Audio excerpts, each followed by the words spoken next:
बतियन की गली SIP of art season 2 और बतियन की गली सिप ऑफ आर्ट इसका आगाज़ हुआ था 21 सितंबर 2019 में और सीजन 2 का आगाज़ हुआ 31 अक्टूबर 2021 में।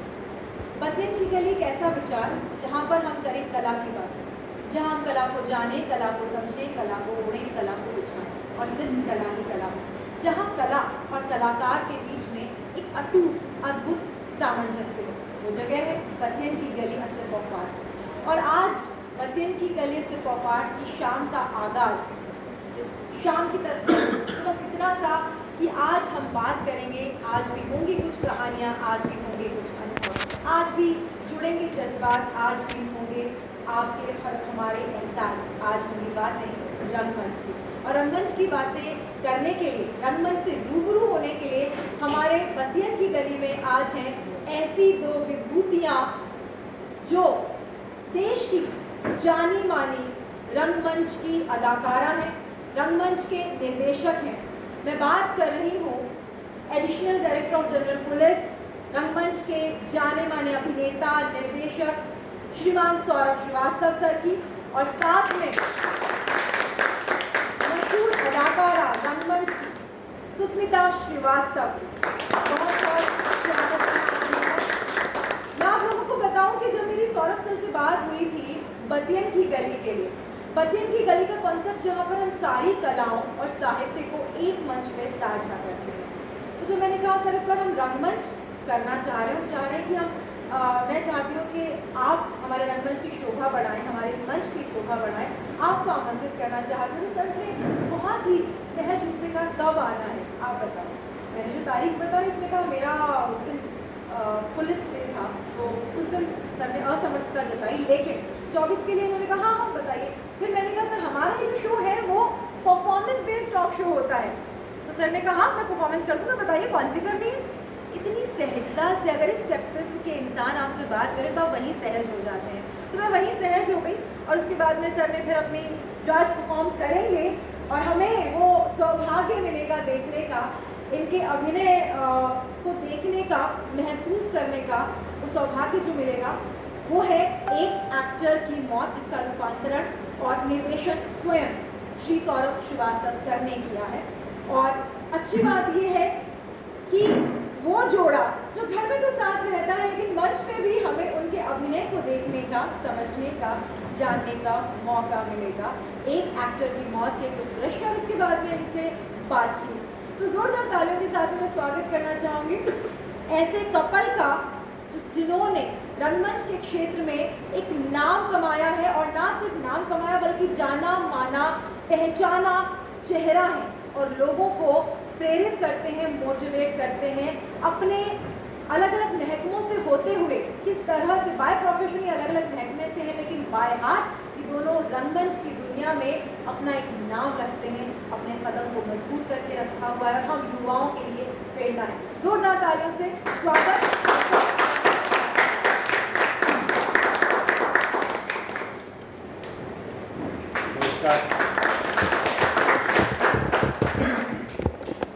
Thank you, Priyashni, for all your kind words.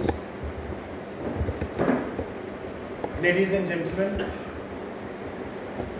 आज इस बतियन की गली में बातचीत शुरू करने से पहले हम दोनों आपके सामने एक विश्व प्रसिद्ध नाटक के 2 सीन्स करके दिखाएंगे।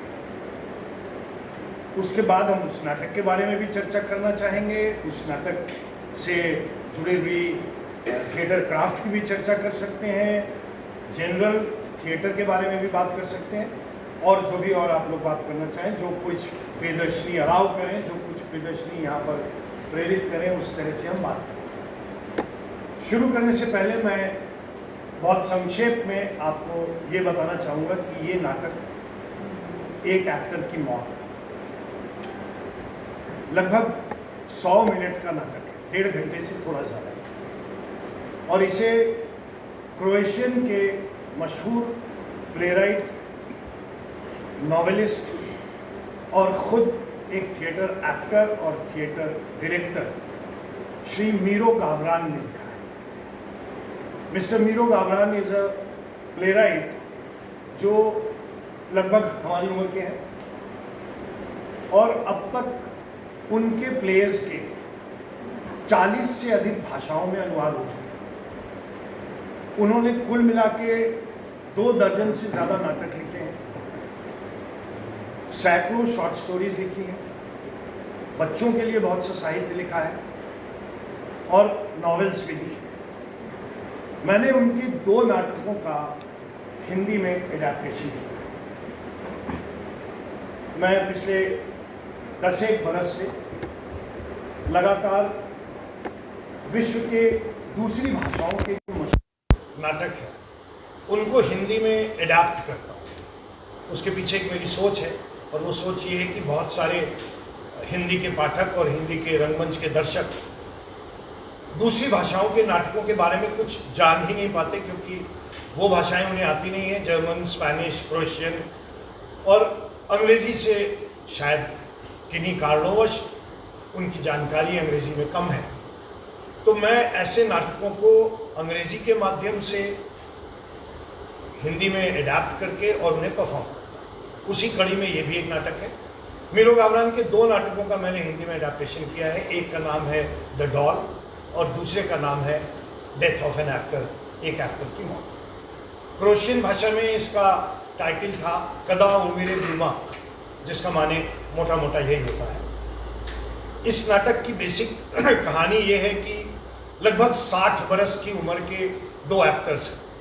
एक एक्टर जो एमेच्योर थिएटर में काम करता है और एक एक्ट्रेस जिसने एक मशहूर ड्रामा स्कूल में ट्रेनिंग ली है और वो प्रोफेशनल थिएटर में काम करती है और फिल्मों में काम करती है और टीवी में काम करती है, और अब वो अपने करियर के उतार पे है।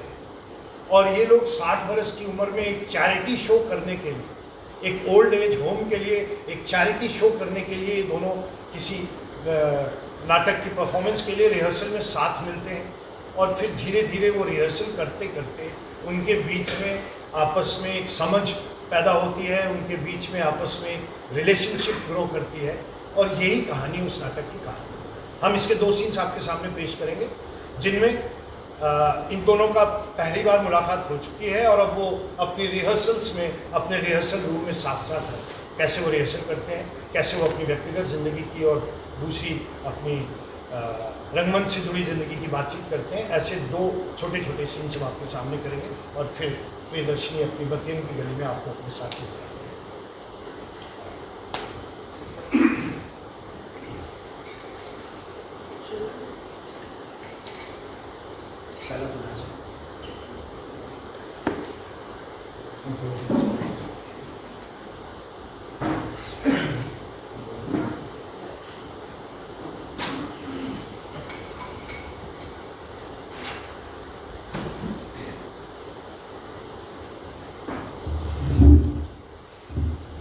अंधेरा है, सीन शुरू हो रहा है। ये दिस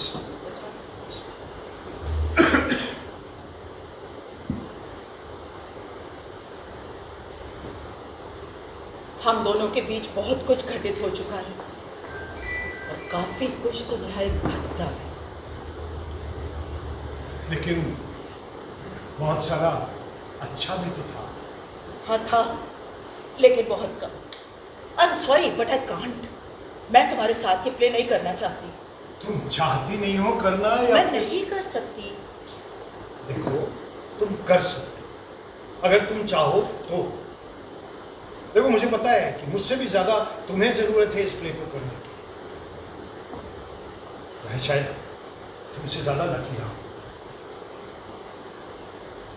जब हम शादीशुदा थे, मुझे हमेशा मेल एक्टर्स से जलन होती रही है, क्योंकि जितने रोल्स औरतों के लिए लिखे जाते हैं उससे 5 गुना ज़्यादा आदमियों के लिए।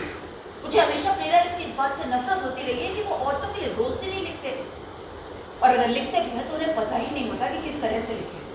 इसीलिए तो हमें ये प्ले साथ साथ करना चाहिए। दोनों रोल्स बहुत बढ़िया हैं, गहरे, वेरी रिच। लेकिन तुम्हें नहीं लगता कि हम दोनों का साथ साथ काम करना कितना पर्पस होगा? तुम्हारी बीवी क्या करेगी? मेरा हस्बैंड क्या कहेगा? वो दोनों नाराज हो, ऐतराज करें। फिर देखा, मैं ठीक कह रही हूँ? नहीं, तुम ठीक नहीं कह रही। देखो, मुझे समझाने की कोशिश करो। देखो, ये हमारे लिए आखिरी वो मौका है वो सब कुछ करके दिखा पाने का जो हम कर सकते हैं। मत भूलो कि अब हम 60 साल से ऊपर की उम्र के। और तुम ये मत भूलो कि हमने 20 साल साथ साथ गुजारे हैं मियाँ बीवी की तरह। और अब मैं उन दबी हुई यादगारों को फिर से नहीं जगाना चाहती जिनको हम हमेशा के लिए दफन कर चुके हैं। मैं तुम्हें ये सब करने के लिए नहीं कह रहा हूँ, मैं तुझसे प्रोफेशनली तुम्हारा कोऑपरेशन मांग रहा हूँ और इससे ज़्यादा कुछ भी नहीं। जब हम शादीशुदा थे तब तुम ये कहती थी कि हमें साथ साथ काम नहीं करना चाहिए क्योंकि हम पति पत्नी हैं और लोग ये सोचेंगे कि हम अपनी निजी जिंदगी को स्टेज पे दिखा रहे हैं। जब हमारा तलाक हो गया तो तुम इसलिए मेरे साथ काम नहीं करना चाहती थी क्योंकि अब तो हमारी शादी टूट चुकी थी। मैं इसलिए नहीं करती थी क्योंकि मेरा नया हस्बैंड नहीं चाहता था। मैं उसकी फीलिंग्स नहीं हर्ट करना चाहती थी और अब भी मैं उसका दिल नहीं दुखाना चाहती। All right. एक मिनट, अब यहीं पे रुको। अब इस सेंटेंस को थोड़ा ध्यान से सुनो क्योंकि मेरा नया हस्बैंड नहीं चाहता। हस्बैंड इसमें की वर्ड, एम्फसाइज, जोर दो इसमें। वो हस्बैंड इस गेम का तीसरा प्लेयर है, हमेशा मौजूद रहता है मगर कभी दिखता नहीं है। वही तो सबसे बड़ी बाधा है, उसी की वजह से तो वो उस एक्टर को हानि कह पा रही है। ओके। और एक चीज हो, तुम्हारे साइलेंसेस मीनिंगफुल नहीं। अरे अब हमें मुश्किल से 3 हफ्ता हुआ रिहर्सल करते हुए तो मेरे साइलेंसेस के बारे में। लेकिन इस सीन पे हम 50 बार काम कर चुके हैं। हाँ, और मुझे ये भी नहीं समझ में आता है कि हम इसी एक सीन पे काम करते रहे और बाकी प्ले को छोड़ दें। देखो, ये इस प्ले का सबसे इम्पोर्टेंट सीन, इसमें हमें उन दोनों की रिलेशनशिप को एस्टैब्लिश करना है। अगर हम ये सीन अच्छी तरह समझ लें तो फिर ऑडियंस भी इन कैरेक्टर्स को अच्छी तरह समझ लेगा। चलो वो सब तो ठीक है, लेकिन मुझको समझ में नहीं आ रहा है कि मेरे साइलेंसेस के साथ क्या प्रॉब्लम है। यू नो, मेरे लिए रियल एक्टिंग के क्या मायने हैं? जब एक एक्टर स्टेज पे खड़ा हो, चुप, शांत, अडोर, बिना कोई हरकत, बिना कोई बात, और फिर भी ऑडियंस उस पर से अपनी निगाहें नहीं हटाती। लेकिन ऐसे साइलेंस को बहुत केयरफुली प्रिपेयर करना होता है, बिल्ड करना होता है, अपने पार्टनर के ऊपर फोकस करके इस बात पे मेंटली कॉन्सेंट्रेट करके कि वो कैरेक्टर उस सिचुएशन में क्या सोच रहा होगा, क्या महसूस कर रहा होगा। कैसी टेंशन उन दोनों एक्टर्स के बीच में उस मोमेंट में रही होगी। अपने डायलॉग्स में कोई भी मीडियोकर एक्टर बहुत अच्छी तरह से बोल सकता है। यू नो, मैं कभी कभी एक कोटेशन देता, तुम मुझे स्टेज पे अपना साइलेंस दिखाओ और मैं बता दूंगा कि तुम कैसे आते हो, कितने पानी। इसका कोटेशन है। मैंने 1994 में पहली बार ये बात कही थी और वक्त बीतने के साथ मैं और भी ज़्यादा कन्विंस्ड हूँ कि मैंने बिल्कुल ठीक कहा। खैर छोड़ो, चलो फिर से दोबारा वो सीन करते हैं। कहाँ से शुरू करेंगे? शुरुआत से।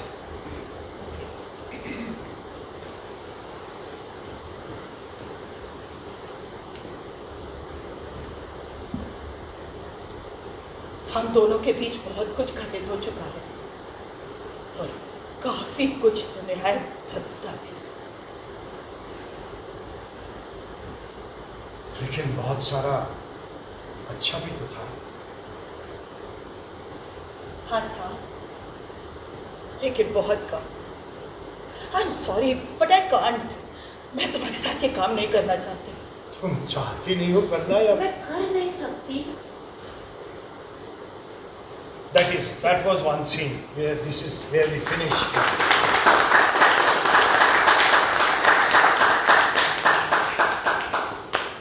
ये जो अभी सीन आपने देखा, ये उस मुलाकात के बाद जो नाटक हो रहा है जिसका डायरेक्टर अक्षय है और जिसमें एक्ट्रेस इरा है जो मशहूर एक्ट्रेस है।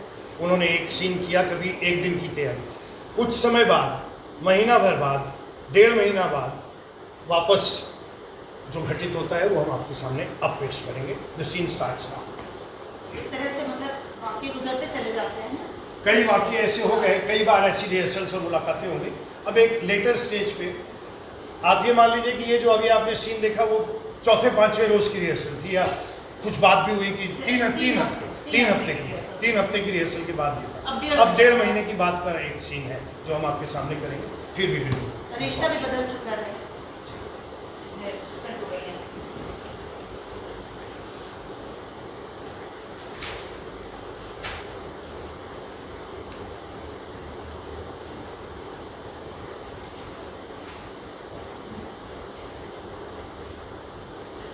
सॉरी अक्षय, पर मैं इस तरह से नहीं कर सकती। अब इस तरह से नहीं कर पाएंगे। क्यों, क्या हुआ, क्या हो गया? अब रिहर्सल करते हुए 1.5 महीने से ज्यादा हो गया और मुझको अभी तक यही नहीं पता कि कैसी कॉस्ट्यूम्स पहनूंगी। 2-4 दिन और इंतजार करो, हम जल्दी इस प्रॉब्लम को भी सॉर्ट आउट कर लेंगे। यही बात तो तुमने पिछले हफ्ते भी कही थी। आई एम सॉरी यार, पर तुम समझो, देखो तो सही कि मैं कोशिश कर रहा हूँ। अब कुछ चीजें हैं जो नहीं ऑर्गेनाइज हो पा रही हैं। पर वो है कौन तुम्हारा कॉस्ट्यूम डिजाइनर? उसको अभी तक देखा तक नहीं मैंने। अरे वो बहुत अच्छे कॉस्ट्यूम डिजाइन करता है। यहाँ पुणे में सारे थिएटर वाले उसी से अपने कॉस्ट्यूम डिजाइन करते हैं। तो वो अभी तक अपने स्केचेस और अपने आइडियाज को लेके आया क्यों नहीं? Take it easy. उसकी फैमिली में कुछ प्रॉब्लम चल रही है, वो जैसे ही उससे फ्री होगा वो यहाँ पे आ जाए। और देखो, वैसे भी कॉस्ट्यूम्स किसी परफॉर्मेंस का सबसे इम्पोर्टेंट हिस्सा नहीं होता। ज़्यादा ज़रूरी ये है कि तुम उस रोल को अपनी बॉडी में, अपने दिमाग में फील करो। देखो, 1993 में मेरी एक परफॉर्मेंस कॉस्ट्यूम्स की वजह से बिल्कुल रुइन हो गई थी, चाहे कितनी भी अच्छी रही।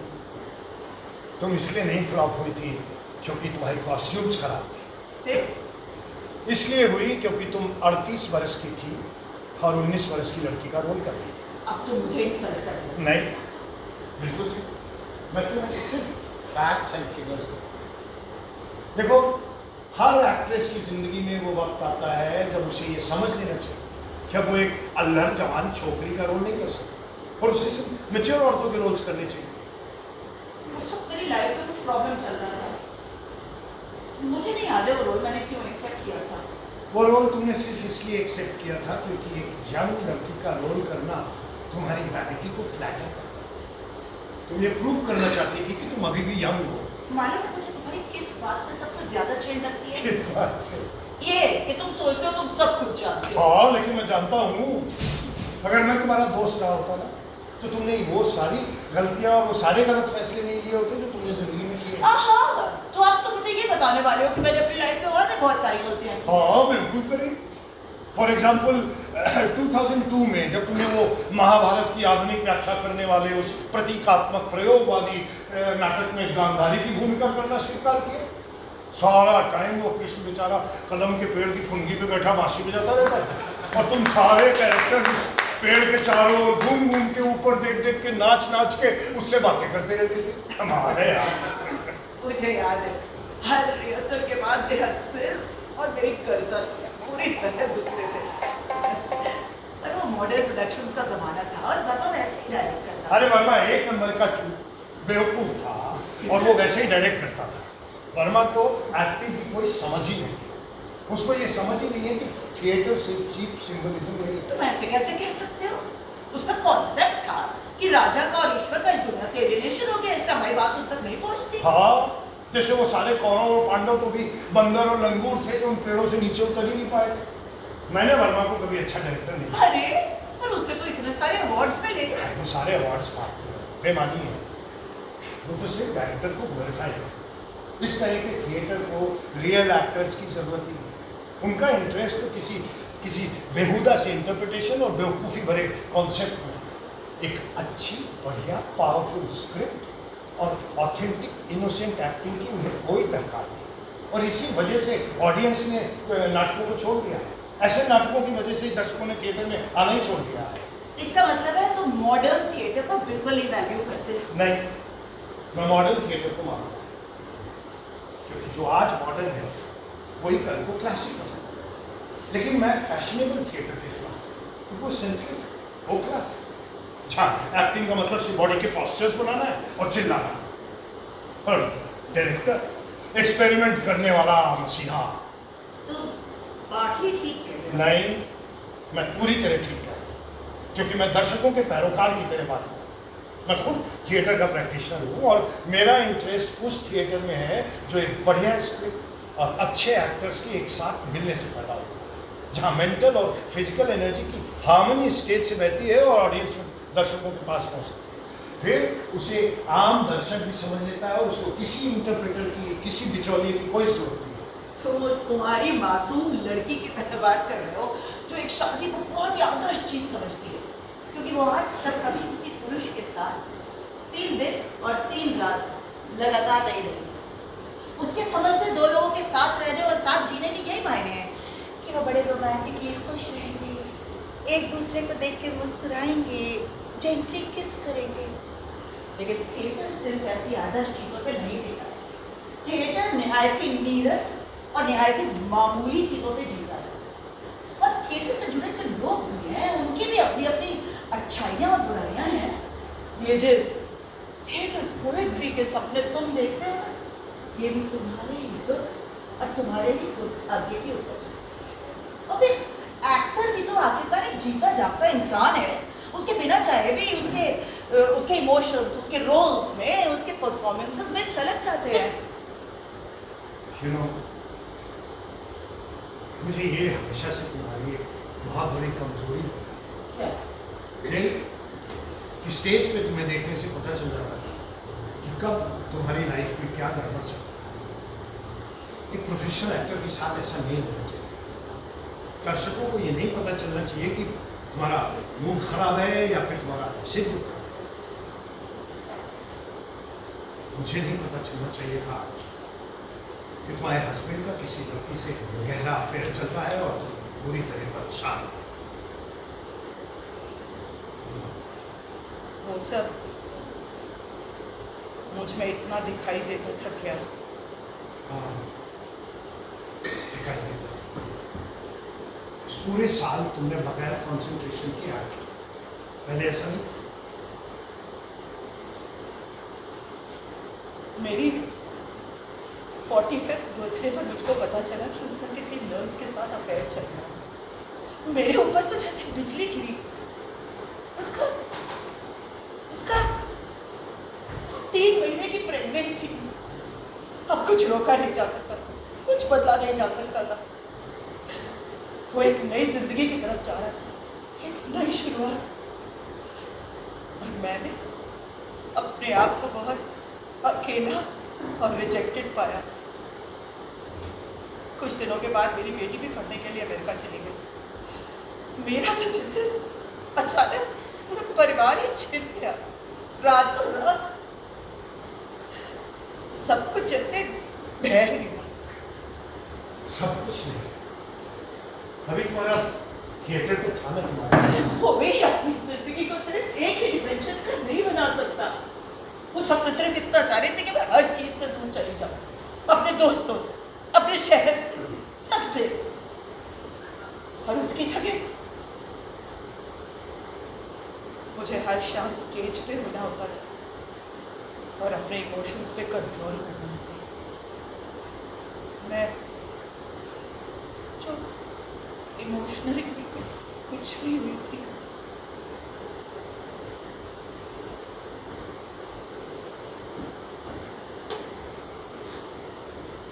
तुम्हारी बेटी तुम्हें कभी चिट्ठी लिखती है? हाँ, कभी कभार। वो भी वही अमेरिका में शादी करके बस गई। नहीं तो कोई तो होता जिससे मैं खुल के सारी बातें कर लेती, हफ्ते 2 हफ्ते में मिल लेती। अब तो 2.5 साल हो गए हैं उसको देखे हुए।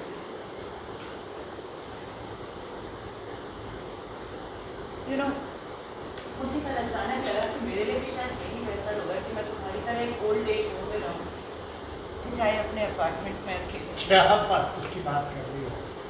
अरे तुम्हारी जैसी ग्रेट एक्ट्रेस ये वृद्धाश्रम में रहे।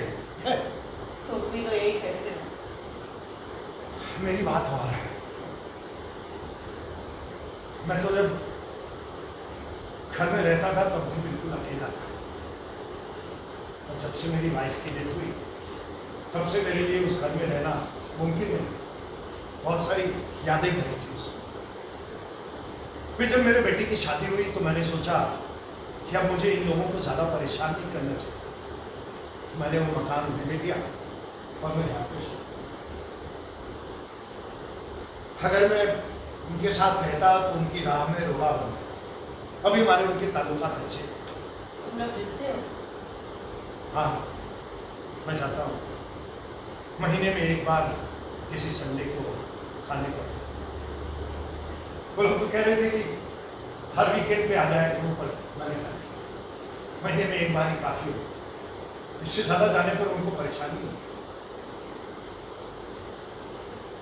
मैं जाता हूँ, अपने पोते के साथ खेलता हूँ, और इससे पहले कि वो लोग थिएटर की मेरी बातों और पुराने वक्त की मेरी कहानियों से बोर होने लगे, मैं वापस अपने अड्डे पे आ गया।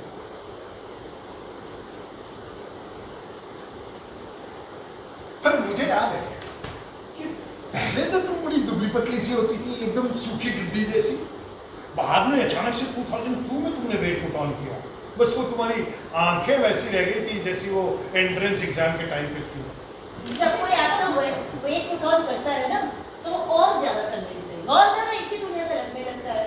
भला हुआ जो मैंने वेट पुट ऑन किया, उसी वजह से तो मुझे अगले 6-7 साल तक इतने बढ़िया कैरेक्टर रोल्स मिले। तो शायद ना मिलते अगर मैं बिल्कुल दुबली सी होती। वैसे भी मुझे वो एक्ट्रेसेस बहुत खराब लगती हैं जो एकदम दुबली सी होती हैं। अच्छा, पहले तो तुम भी एकदम दुबली सी थी। हर चीज़ का एक टाइम होता है। जब किसी औरत का डिवोर्स होता है ना, तो या तो वो मोटी होने लगती है और या फिर पीना शुरू कर देती है। मैंने दोनों काम किए। दारू तो कुछ समय के बाद छूट गए, पर वजन वैसा ही का वैसा रहा। अच्छा, वो कॉस्ट्यूम्स कब रेडी होंगे? ओह गॉड यार, तुम तो वाकई मेरा दिमाग खराब कर देती हो। That's where the scene is.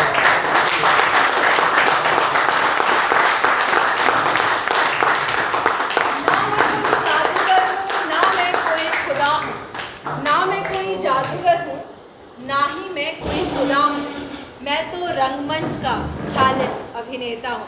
जोरदार तालियां। वाकई में एक एक्टर की मौत, रंगमंच की जिंदगी, रंगमंच के उस जिंदगी का आपस का ताना बाना, रिहर्सल्स और आपस की अंडरस्टैंडिंग, वाकई सारी चीज़ें हमने सामने देखी। और सैल्यूट है मैम आपको, सर आपको। और वाकई में एक ऐसा माहौल पैदा हो रहा था कि जब लग रहा था कि बस चलता जाए प्ले, छोड़िए बातें कभी और सही, इनके लिए कोई दूसरा एपिसोड। आज सिर्फ इनकी परफॉर्मेंस देखी जाए। आप लोग को लग रहा था कि नहीं लग रहा था? अपनी आवाज़ नहीं आई, आवाज़ नहीं आ रही।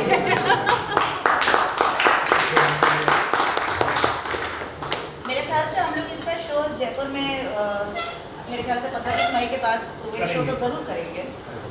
बहुत ही बढ़िया। 15 या 20 मई के बाद हम इस प्ले के 6 शोज 8 शोज कर चुके हैं, जिसमें से 5-1 शोज जयपुर में ही हुए थे, 2 शो बाहर हुए हैं। अभी हम 29 अप्रैल को इसका शो करने बीकानेर थिएटर फेस्टिवल में जा रहे हैं। उसके बाद लौट के 15 मई के आसपास हम जयपुर में और शोज कराएंगे।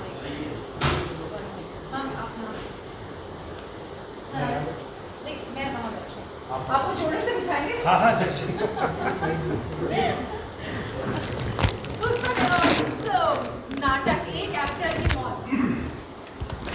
अब माइक रख दीजिए, क्योंकि अब मैं जी जी हाँ, जी वैसे सच प्रोजेक्ट माइक- नहीं करूँगा माइक- जैसे अभी कर रहा हूँ। बिल्कुल। अब बातचीत की तरह से जी। आइस टी अब पी लेंगे, यस अब पी लेंगे, क्योंकि अब उसका डर नहीं है। नहीं, मुझे बस पानी ज़रूर रखें। मैम पानी है, और ये वैसे पानी है। पानी है ना बस? जी जी जी। Thank you. वो बॉटल्स, वो मेरी एक बोतल रखी ना, वो दे दीजिए। बस नहीं बॉटल भी है सर, आप भी पी सकते उसमें हम अपने टेम्परेचर का पानी रखते हैं, जिससे हैं। वाह क्या बात है। समाप्त ट्राई हो। अच्छा। ये जीवन की असलियत। मत और सवाल मत पूछिएगा। आप समझ गए हैं कि इसमें और कोई वाटर ऑफ लाइफ तो नहीं मिला के रखते हैं। इस प्ले का चुनाव कैसे हुआ? बहुत ही खूबसूरत सा, और आप लोगों का अभिनय है उसको दमदार जानदार बना दिया। और कैसे इस नाटक का चुनाव कैसे किया? क्योंकि हमारे आसपास में इतना साहित्य है, इतनी स्क्रिप्ट्स है। मैं आपको बता दूं कि हमारे सामने जो मैम है सुस्मिता श्रीवास्तव मैम, ये खुद साहित्यकार हैं, इंग्लिश राइटर हैं, ये बहुत अच्छी इनका आर्टिकल्स हैं, इनके बहुत अच्छी पंच करके हाँ, इंटरव्यूज हैं, स्टोरीज हैं, स्टोरीज हैं, इनकी पोअम्स हैं, बहुत खूबसूरत लिखती हैं ये। अदाकारा तो है ही, जैसा कि अभी आप लोगों ने देख लिया, और मैम सिविल सर्विसेज में भी रही हैं, रेलवे विभाग में रह चुकी हैं मैम, और सर आपके सामने हैं ही। एक क्या कहना चाहिए कि पुलिस महकमे के जो लोग होते हैं उनकी ना पर्सनालिटी, उनके व्यक्तित्व को लेकर माना जाता है कि बहुत रॉ पर्सनालिटी होगी, लेकिन सर का जो हंसी मजाक, जो सेंस ऑफ ह्यूमर है, वो शायद इसीलिए है कि ये रंगमंच करते आए हैं, इनकी शुरुआत रंगमंच से रही है। तो ये रंगमंच के लिए अपने आप में एक कॉम्प्लीमेंट है। इस महकमे में होते हुए भी आपका वो जो कड़क मिजाज और जो रौब है वो एक कला के पीछे छुप जाता है। मुझे पता है ये कहेंगे कि आओ कभी पुलिस थाने या कभी वहाँ पे, तो पता चलेगा। नहीं, आप कभी आइए मेरे पास रिहर्सल करने, फिर पता चल जाएगा आपको कि मैं कितना कड़क डायरेक्टर हूँ। ठीक है, वो पीयूष देखिए हंस रहा है, वो हमारे साथ काम कर चुका है। क्योंकि मैं बिल्कुल इस चीज़, हाँ वो हमारे साथ काम कर चुका है, इसलिए वो जानता है कि मैं कितना स्ट्रिक्ट डायरेक्टर हूँ जब मैं सेट पे हूँ और रिहर्सल। चलिए, मतलब आज एक स्कोप बन गया है कि अब मैं आने वाले प्ले में इनके साथ बतौर एक्टर काम करने वाली हूँ। ये अनाउंसमेंट कर दिया इन्होंने, आप सब साक्षी हैं, आप सब साक्षी हैं। जी आइए, आप तशरीफ आइए। आपने जो बात शुरू करी, मैं उसी से एक उसका धागा पकड़ूंगा जी जी कि जब मैं सिविल सर्विसेज का एग्ज़ाम दे रहा था जी, तो मेरा पहले अटेम्प्ट में सिलेक्शन रेलवे सर्विसेज में हुआ जी। फिर मेरी शादी हो गई और हम दोनों ने इम्तहान दिया और इनका सिलेक्शन भी रेलवे सर्विसेज में हो गया और मेरा इनकम टैक्स में हुआ। हम दोनों ने रेलवे सर्विसेज साथ साथ ज्वाइन कर ली और हम कुछ बरस बाद मेरा लास्ट अटेम्प्ट था सिविल सर्विसेज का और मुझे शायद रेलवे सर्विसेज का मिजाज नहीं पसंद आया जी। तो मैं दोबारा इम्तहान देके आखिरी अटेम्प्ट में पुलिस सर्विसेज में सिलेक्ट हुआ। जब मैं पुलिस ज्वाइन करना चाहता था तो इलाहाबाद यूनिवर्सिटी, जहाँ मैंने पढ़ाई करी थी और जहाँ मैंने अपना थिएटर 1979 से 1987 तक 8 बरस मैंने इलाहाबाद यूनिवर्सिटी में थिएटर किया था और हम दोनों लोग वहीं एक ही थिएटर ग्रुप में बाद में काम करते थे जहाँ हमारी मुलाकात हुई थी। तो वहाँ के जितने मेरे साथी थे और जो इलाहाबाद यूनिवर्सिटी में मेरे हॉस्टल के मेट्स थे, उन सब ने मुझसे ये सवाल किया कि तुम रंगमंच करने वाले आदमी हो, कहाँ पुलिस की नौकरी में जा रहे हो, वहाँ पे मिसफिट रहोगे, वहाँ पे तुम्हारा ये आर्ट और ये सारा जो साहित्य का मिजाज है ये काम नहीं आएगा।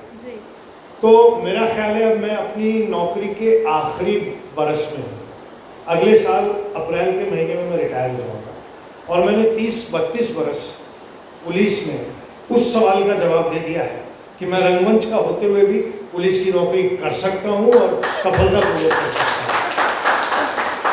और 30 बरस पुलिस में रहने के बावजूद मैं जो थिएटर कर रहा हूँ उससे मैं आपके उस सवाल का जवाब दे रहा हूँ जो आप पूछ रही थी कि पुलिस में रहने वाला तो और उस तरह से थिएटर करता है, वो भी मैंने करके दिखा दिया। मतलब वो सवाल उल्टा हो गया, पहले सवाल था कि रंगमंच वाला पुलिस कैसे करेगा और आप लोग पूछते हैं कि पुलिस वाला रंगमंच कैसे करेगा।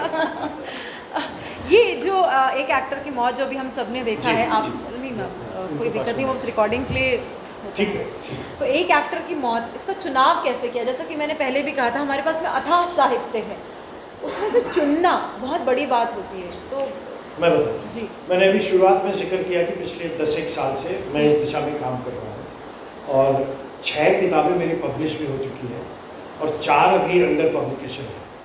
वाणी प्रकाशन ने प्रकाशित कर रहा है, जिसमें एक नाटक वो भी है जो अभी मैंने पिछले महीने जिसके शोज किए हैं, एक नौकरानी की जाएगी वो भी है और एक दूसरा नाटक भी है जो टेनेसी विलियम्स का ग्लास मेनाजरी है, उसका एडेप्टेशन है कांच के खिलौने के वो इससे पहले हमने किया था। और एक स्पेनिश प्ले है फ्रेडरिको गार्सिया लॉर्का का यर्मा, उसको भी मैंने एडाप्ट किया है, वो भी पब्लिश हुआ। तो मैंने शुरू में जिक्र किया संक्षेप में कि ये मैंने एक अपने ऊपर अपना एक एम जैसा बना रखा है कि विश्व की दूसरी भाषाओं का जो अच्छा नाट्य साहित्य है उसे मैं हिंदी में लाऊंगा। और मेरा ये मानना है कि सिर्फ ट्रांसलेशन जब होता है तो वो चीज़ अपनी आत्मा को कहीं खो देती है, तो मैं उन्हें एडाप्ट करता हूँ। जब मैं एडाप्ट करता हूँ तो न सिर्फ मैं उन्हें हिंदी में लिखता हूँ बल्कि उसकी पूरी घटनाएं, उसके सारे कैरेक्टर्स, उसका सारा सोशल एनवायरनमेंट, मिलियू, हर चीज़ उसकी हिंदुस्तानी कर देता हूँ। जैसे भी आपने अक्षय और वीरा की जी, बातचीत जी, सुनी, जी, तो इसमें आपको कहीं नहीं लगा कि ये लोग क्रोएशिया में रहने वाले टॉम और ईवा है। वो टॉम और ईवा थे जो वहाँ के किसी इंस्टीट्यूट में पढ़ते थे, और उनकी ज़िंदगी की बातें जो थी वो बिल्कुल इससे भिन्न थी। ये मुंबई और पुणे के लोग हैं जो थिएटर में काम करते हैं, ऐसे ही बाकी सारे नाटकों में। तो इसलिए मैं प्रायः ऐसी किताबें पढ़ता रहता हूँ जो अपनी भाषाओं में क्लासिक माने जाते हैं, लेकिन जो हिंदी में नहीं उपलब्ध है, और फिर मैं उनका ट्रांसलेशन ढूंढ के उन ट्रांसलेशंस के बल पे उसको हिंदी में अडॉप्ट जी। ये है उसका बहुत मीरो गावरान का मैंने जिक्र किया कि उन्होंने 50-60 किताबें लिख रखी हैं, उनके सारे नाटक मैंने पढ़े। मुझे 2-3 नाटक ऐसे लगे जो जिनमें ऐसी यूनिवर्सल और ऐसी ह्यूमन चीज़ें थी जो कहीं भी किसी भी देश में, किसी भी काल परिस्थिति में, किसी भी समाज में मानव स्वभाव और मानव की जो साइकोलॉजी है उससे जुड़ जाए, इसलिए मैंने उन नाटकों को चुना। जी जी जी। अभी आपने जिक्र किया था कि मैं पुलिस महकमे में रहा हूँ, मैं मतलब रंगमंच करता हूँ तो मैं दोनों भूमिकाएं निभा लेता हूँ, लेकिन दोनों क्षेत्र निभाना, मतलब कला का क्षेत्र भी निभाना और एक ऐसे महकमे में भी आप जो कार्यभार हैं, आपकी जो जिम्मेदारियां हैं, जो दायित्व हैं, दोनों को संभालना किस तरह से मैनेज कर पाते हैं? मैं इसके बारे में बताऊँगा आपको। मैंने अभी जिक्र किया कि मैं 79 से 87 तक इलाहाबाद यूनिवर्सिटी में पढ़ रहा था, और 87 तक मैंने वहाँ थिएटर किया। फिर मैं मेरी नौकरियों में आ गया, और शुरुआती नौकरियों में 95 तक 87 से 95 तक 1995 तक मैं जहाँ जहाँ रहा वहाँ मैंने थिएटर किया। 1992 से 1996 तक मैं जोधपुर में था, और मेरा जो पिछला चरण था थिएटर का वो जोधपुर का ही था। एक जोधपुर में क्रिएटिव आर्ट सोसाइटी नाम की संस्था थी जिसके साथ जुड़ के मैं काम करता था, और वो 5 बरस 92 से 96, 97 के मेरे आखिरी बरस थे उस थिएटर की इनिंग में। 96, 97 में मैं प्रमोट होकर जब जिला में ज़ीरो में एसपी लगने लगा, तो मैंने ये महसूस किया कि मैं दोनों काम अगर करूँगा तो किसी एक काम के साथ अन्याय होगा। या तो मैं अपना पुलिसिंग का काम नहीं ठीक से कर पाऊँगा बिकॉज मैं फील्ड में हूँ, मैं ज़िले का पुलिस अधीक्षक, और या फिर मैं अपना थिएटर ठीक से नहीं कर पाऊँगा। तो मैंने 97 ऑनवर्ड्स थिएटर को कुछ समय के लिए बंद कर दिया, और दोबारा मैंने 2013 में थिएटर शुरू किया, जब मैं उस लेवल पे पहुंच गया था कि अब मेरी सारी पोस्टिंग्स जयपुर में पुलिस हेडक्वार्टर्स में थी। तो 13 से 22 ये जो 7-8-9 साल का सफ़र है, ये मेरी थिएटर की दूसरी इनिंग्स का पहला चरण। इसका दूसरा चरण अगले साल से शुरू होगा, जब मैं रिटायर कर जाऊँगा इस जॉब से और फुल फ्लेजेड थिएटर ही करूँगा। तब मैं अपना थिएटर का बेस भी जयपुर और मुंबई 2 जगह रखूँगा। कुछ थिएटर में मुंबई में करूँगा, कुछ थिएटर में जयपुर में। मुझे याद है मैं जब सर से पहली बार मिलने इनके ऑफिस गई थी, तो इन्होंने मुझे कुछ स्क्रिप्ट्स दिखाई और कहा कि देखो, जब मेरा लंच टाइम होता है तो मैं फटाफट अपना लंच फिनिश करके मैं अपने स्क्रिप्ट्स पे काम करता हूँ। और जत्था का जत्था लाके इन्होंने रखा, और वो सारी स्क्रिप्ट्स थी जिन पर ये काम कर रहे थे।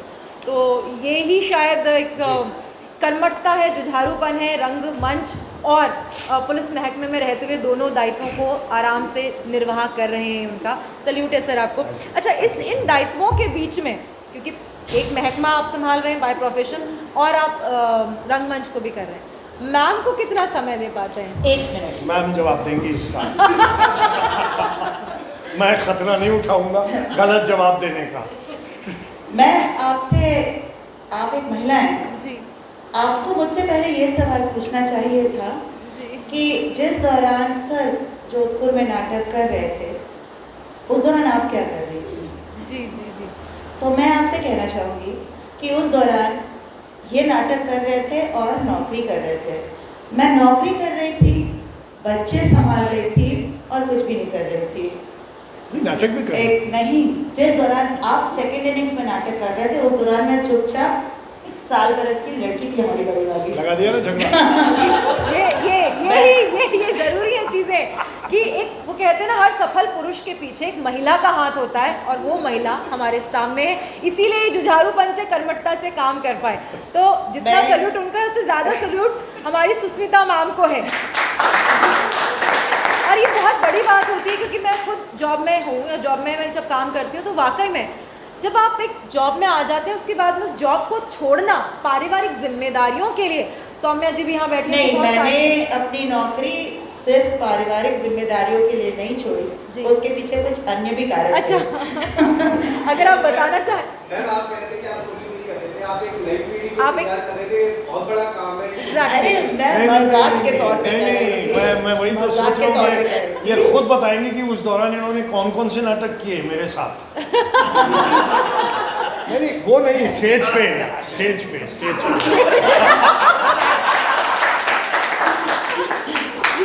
उन शुरुआती बातों को मैंने एक मजाक के तौर पे एक लाइट हार्टेड वे में जिक्र किया, पर उसके पीछे एक मेरा ये सीरियस पुट भी था कि हम लोग सभी अपने दिल में कुछ क्रिएटिविटी लेके आते हैं, हम सभी कुछ और करना चाहते हैं। तो जहाँ हमको बिल्कुल एक श्रेय देना चाहिए एक कर्मठ पुरुष को, जो कि ये हैं, जिन्होंने एक मुश्किल नौकरी को साथ साथ क्रिएटिविटी के संभाला, लेकिन साथ ही साथ हमको उन औरतों की तरफ भी, मैं सिर्फ अपने लिए नहीं कह रही बल्कि उन सभी औरतों के लिए कह रही हूँ जो नौकरी, घर और कुछ क्रिएटिव चीज़ें एक साथ संभालते हैं, उन सभी औरतों के लिए भी हमको एक बार विचार करना चाहिए, क्योंकि अभी Give them a हमारे- big hand. Give them a big hand. नहीं सर, जहाँ पे आप Agreed. उनकी बात काट रहे हैं, उनकी बात नहीं, पूरी काट नहीं रहा हूँ, मैं खाली support बिग कर रहा हैंड हूँ। कॉम्प्लीमेंट करके आप उनको नहीं, मैं शांत सब- नहीं मैं कर सकते। support कर रहा हूँ। नारी शक्ति जाग रही है मैम, शुरू करिए। तो जी मैम। पर फिर भी ऐसा कुछ नहीं है कि हमारे इन चीज़ों के बारे में आर्ग्यूमेंट इतना कोई होता रहा हो या हमें इस बात का कोई दुख हो। हमने जो कुछ भी किया साथ साथ ही किया। जी। कभी मुझे मौका मिला ज़्यादा करने का, कभी इनको मौका मिला, और इनके जो ये एडेप्टेशंस का टाइम होता है या डायरेक्शन या नाटक हम लोग करते हैं, हम लोग हम ये भी कहते हैं कि हमारी रिलेशनशिप के लिए कि बहुत अच्छी चीज़ है, हम लोग बहुत एंजॉय करते हैं इस काम को।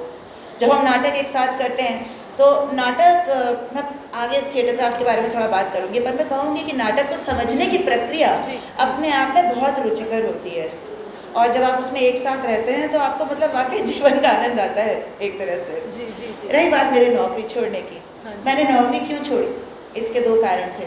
जी एक कारण अवश्य परिवार संबंधित था। मैं काफ़ी दिनों से जयपुर में पोस्टेड थी। मेरी सासू जी उस वक्त बिस्तर पे पड़ी हुई थी। मेरी छोटी वाली लड़की का 12th बोर्ड चल रहा था और मेरा ट्रांसफ़र होने की बात थी। अच्छा। तो मुझे चितरंजन या गोरखपुर के ऑप्शंस दिए गए थे और मुझको लगा कि ये मेरे लिए बहुत मुश्किल है। बहुत सारे लोगों ने कहा कि नहीं मैनेज हो जाएगा, चली जाओ, लेकिन मुझे लगने लग गया था कि मेरे लिए और मुश्किल होता चला जा रहा है। ये बच्चे ऐसे डेलिकेट स्टेज पे हैं, mother in law is not well, मैं कैसे करूँगी। लेकिन सिर्फ यही बात नहीं थी। 5वें माले पे मेरा दफ्तर था, मेरा ऑफिस। सावन का महीना था, जी। झमाझम बारिश की लड़ी। हाँ। बाहर नॉर्थ वेस्टर्न रेलवे का खूबसूरत सा दफ्तर है, बाहर एक बड़ा लॉन है, चारों तरफ पेड़ है, बढ़िया मस्तानी हवा चल रही है, बारिश की फुहार है, पेड़ पौधे झूम रहे हैं। जी। मैं अपने ऑफिस में बैठी हुई हूँ, अपने टेबल पे बड़ी सी टेबल है, पॉश सा कमरा में बैठी हुई हूँ, मैं एक फ़ाइल पलट रही हूँ और बाहर ये मुझे बार बार ये चीज़ पुकार रही है कि लानत है तुम पर। बाहर मतलब पानी में भीग नहीं रही हूँ, ये पढ़ क्या रही हूँ, और जो मैं पढ़ रही हूँ वो थी एक नॉर्थ वेस्टर्न रेलवे के लिए एक टॉयलेट पॉलिसी हम बना रहे थे। और मैं इस बात से जूझ रही थी कि स्टेशन पे क्या टॉयलेट फैसिलिटी। देखिए ये सब काम बहुत इंपॉर्टेंट है, मैं ये नहीं कह रही हूँ इम्पॉर्टेंट नहीं है, लेकिन उस वक्त यकायक मुझे लगा मेरे दिल में कि मैं इसके लिए, ये मेरे लिए सही चीज़ नहीं है। मुझे वहाँ होना चाहिए, बाहर उस घास पे कुछ मज़े के काम कर रहा होना चाहिए, न कि ये मुझे फिगर आउट करना चाहिए कि कितने बड़े स्टेशन में कितने बाथरूम होने चाहिए। तो बस मैंने कागज़ उठाया और इस्तीफ़ा लिखा and here I am. Great. ये शायद डिसीजन मेकिंग पावर ना इतनी जल्दी वो एक महिला के अंदर ही हो सकती है, तो बिग हैंड।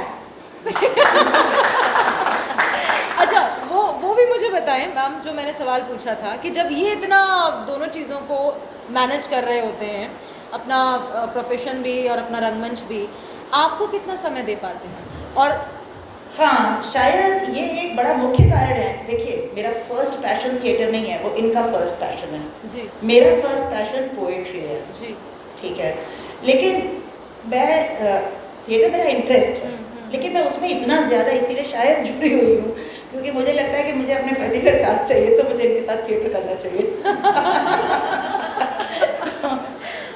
हम लोग का शायद ये मुझे बहुत सारा समय देते हैं, कम से कम एज एन एक्ट्रेस तो बहुत समय देते हैं। अच्छा, एज एन एक्ट्रेस, इसीलिए मैं मुझे लगा सुस्मिता जी को यही लगा कि चलो घर में ना सही एज एन एक्ट्रेस मुझे समय दे देंगे तो ये काम कर लिया जाए। अच्छा, स्मार्टनेस में भी ना गर्ल्स या जो फीमेल्स हैं वो अपने आप में अलग होती हैं और बहुत ही नहीं, तेज स्मार्ट होती होती हैं, हैं। तेज मैंने होती बोला स्मार्ट होती है, मैंने बोला स्मार्ट होती है, स्मार्ट होती है सर। स्मार्टर होता देखिए, शब्दों को लच्छेदार ये बनाते हैं इसलिए। अच्छा, घर में अच्छा, मुझे वापस घर में ही जाना है। मैं वही कह ठीक रही है, हूँ, घर की बात आ रही है। आपके इन बतियन की गली के चक्कर में पड़ के मैं आगे का अपना भविष्य नहीं बिगाड़ूंगा। ठीक है, घर की बात आ रही है सर। तो वैसे तो आप एडीजीपी हैं, एडिशनल जी, डायरेक्टर हैं, जी। लेकिन घर में कौन है एक्चुअल एडीजीपी? नहीं, आपको जी, ये आप ही से नहीं, सवाल है। आपको एक सिंपल सी चीज़ बताता हूँ। यहाँ मेरे एक और साथी दिख रहे हैं, मुझे जानता हूँ, मैं नया नया परिचय हुआ है, पर ये भी फौज से आते हैं, फौजी बैकग्राउंड से आते हैं। कर्नल साहब। कर्नल साहब, तो फौज में और पुलिस में ये कहा जाता है कि ऑफिसर जिस रैंक का है उसकी वाइफ उससे एक रैंक हायर होती है। ये स्थापित तथ्य है। सही कह रहा हूँ सर? Ma'am, yes. तो इसलिए अगर मैं एडिशनल डीजी का रैंक रखता हूँ तो इनकी रैंक डीजीपी की है। आपको सवाल का जवाब मिल गया? तो मतलब घर में समझ में आ गया, हाँ डीजीपी हैं। हाँ, ओके ओके। होम मिनिस्टर है, डीजीपी से भी ऊपर। Home She is the home minister, छोड़िए minister. डीजीपी, बाकी चीजें। Police works under the home ministry. Exactly, She is the exactly. Home minister. अच्छा सर, आप दोनों की जोड़ी ने जो यहाँ कमाल दिखाया है, ऐसे मंच पे भी कमाल दिखाते हैं। एक्चुअली अगर बात की जाए इस जोड़ी की, जो घर में डीजीपी हैं, आप बाहर एडीजीपी हैं, और बहुत सारी चीज़ें आप लोगों ने साथ में की हैं, इसकी शुरुआत कहाँ से हुई? यहाँ पर तो हमने आपको जोड़ी में देख लिया बतौर एक्टर, बट रियल लाइफ में मैं बताऊंगा, आप बताइए। दोनों बता दीजिए, थोड़ा थोड़ा। देखिए, मैं इलाहाबाद यूनिवर्सिटी पढ़ने के लिए गया था जी 1979 से 86, 7 साल मैंने वहाँ पढ़े थे। जी। और मैं एक हॉस्टल में रहता था, म्योर हॉस्टल। और मैं हॉस्टल में हमारा अपना एक ड्रामेटिक सोसाइटी थी, उसका नाम था म्योर ड्रामेटिक सोसाइटी। उसके साथ में थिएटर हॉस्टल में करता था, जो हम लोग नॉर्मली छोटी मोटी कॉमेडीज करते थे और शॉर्ट प्लेस करते थे, और दुनिया भर के जो यूथ फेस्टिवल्स होते हैं और जो शॉर्ट प्ले कॉम्पिटिशन्स होते हैं उनमें पार्टिसिपेट करते थे। इलाहाबाद उस समय एक बहुत बड़ा वो आप बता दीजिए, बहुत बड़ा सेंटर था शॉर्ट प्ले कॉम्पिटिशन्स का। वहाँ पे एक नाट्य कुंभ नाम का फेस्टिवल होता था जो 1 महीने तक चलता था।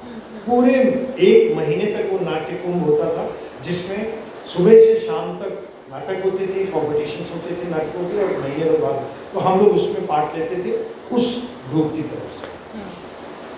और एक और वहाँ का सेमी प्रोफेशनल थिएटर ग्रुप था। सेमी प्रोफेशनल इसलिए कि उसमें काम करने वाले सब लोग दूसरे प्रोफेशंस में थे, मगर हम टिकटेड शोज करते थे, हम अपना फिनेंसेस खुद मैनेज करते थे, और हम प्रोफेशनल एटीट्यूड के साथ थिएटर करते थे। उस थिएटर ग्रुप में आपसे मेरी मुलाकात हुई थी। उससे पहले भी एक फेस्टिवल में मुलाकात हुई थी, जिसके बारे में वो बेहतर बताएंगे। मैं बता देती हूँ। जिस पॉइंट तक इन्होंने बताया है कि ये यूनिवर्सिटी में पढ़ते थे, हॉस्टल में रहते थे, एएनजा हॉस्टल जिसका नाम म्योर था, तो ये मुझसे, श्रीवास्तव साहब मुझसे 3 साल सीनियर थे। ये जब एमए में थे, मैं बीए में थी। इनफैक्ट 1982 में जब मैं नई बीए में आई, तो सब हॉस्टलर्स के पास अपने अपने एसोसिएशंस थे। हम भी यूथ फेस्टिवल्स में पार्ट लेना चाहते थे, बहुत ही क्रिएटिव तरह के इंटरेस्ट थे हमारे। तो हमने एक ग्रुप ज्वाइन किया जो डेलीगेसी के यानी डे स्कॉलर्स के का ग्रुप था, उसका नाम ही था ग्रुप। और उस ग्रुप से हम लोग पार्ट लेते थे यूथ फेस्टिवल्स में। ये म्योर हॉस्टल से, एंजा से पार्ट लेते थे। बड़ा सबके आपस में छिड़ी रहती थी कि कौन जीतेगा। तो हम भी उन्हीं इवेंट्स पे पार्ट ले रहे हैं, ये भी उन्हीं इवेंट्स पे पार्ट ले रहे हैं। तो इस तरह से मेरी सबसे प्रथम मुलाकात क्या क्या मैंने सबसे पहली बार जब इनको देखा, जब ये एक हिंदी का एलोक्यूशन बोल रहे थे श्रीवास्तव साहब। हाँ जी। मैं अपने ग्रुप के साथ आई थी अपने पार्ट लेने में, मैं शायद इंग्लिश के एलोक्यूशन या किसी डिबेट में जो भी कर रही थी। तो मुझे किसी ने आके कहा, मेरे एक फ्रेंड ने, कि आओ तुम्हें दिखाएं एक लड़का है जिसकी हिंदी बड़ी हैवी है। सर संस्कृत से रहे तो हैं, संस्कृत हाँ, और इसका एक विषय था संस्कृत। जी। मैंने कहा अच्छा। तो हम गए देखने कि भैया कौन लड़का है जिसकी हिंदी बड़ी हैवी है, तो ये निकले एक कोई सौरभ श्रीवास्तव थे जो वहाँ पे कुछ एलोक्यूशन या डिबेट कर रहे थे हैवी हिंदी के साथ जी।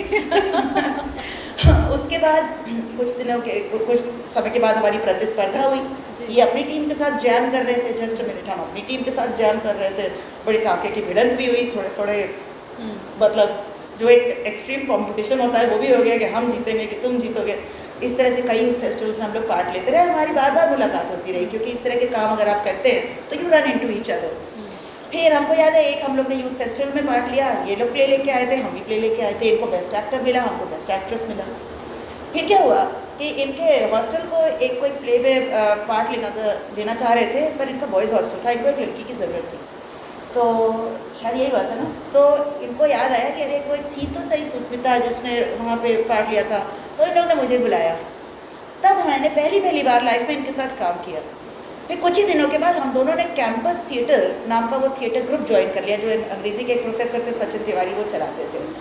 कैंपस थिएटर में हमारी एसोसिएशन लंबी रही और हमने 3 बार ऐसे नाटक किए जिसमें मैंने इनकी पत्नी का रोल किया।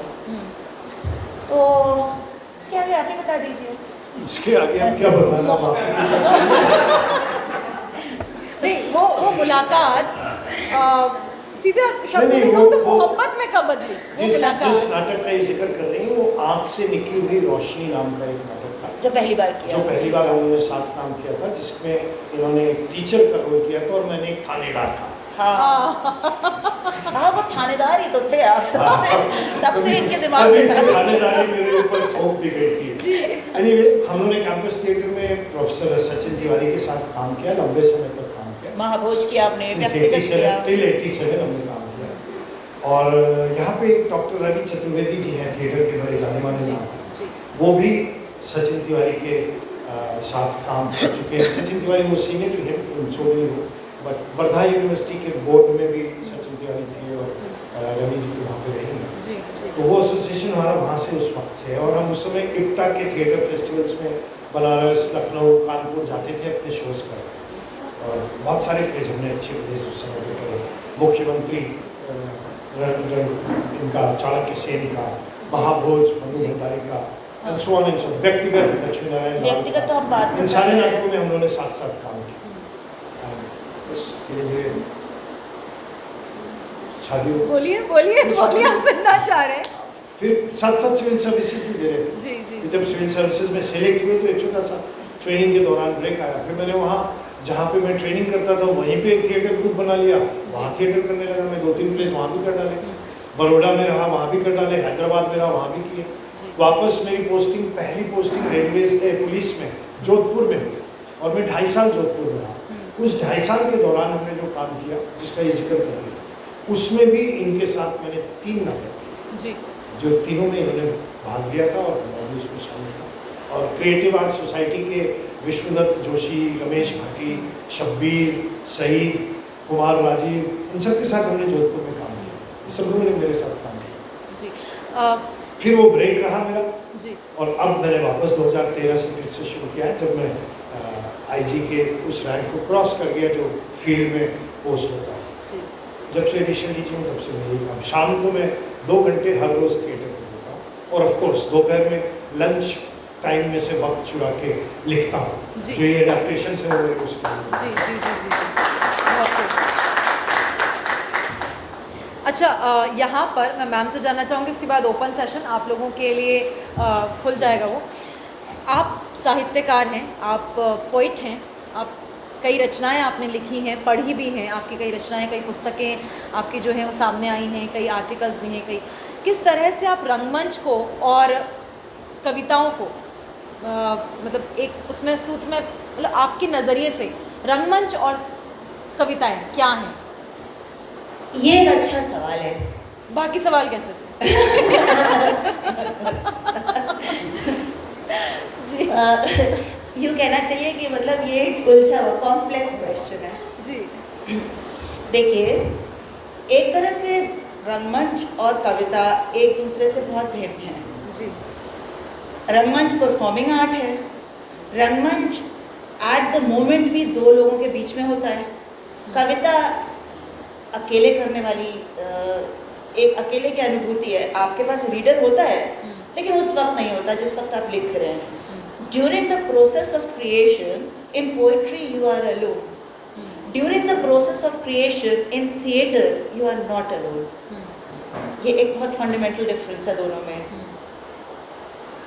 हैविंग सेड दैट, दोनों में एक समानता तो है ही, बिकॉज पोएट्री एंड थिएटर ये दोनों साहित्य के अलग अलग मैनिफेस्टेशंस हैं।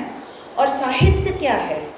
साहित्य जिंदगी से जो हमने ग्रहण किया है या जो देखा है या उसके बारे में जो सोचा है या जो हमको सुंदर लगा है उसको एक्सप्रेस करने की कोशिश है।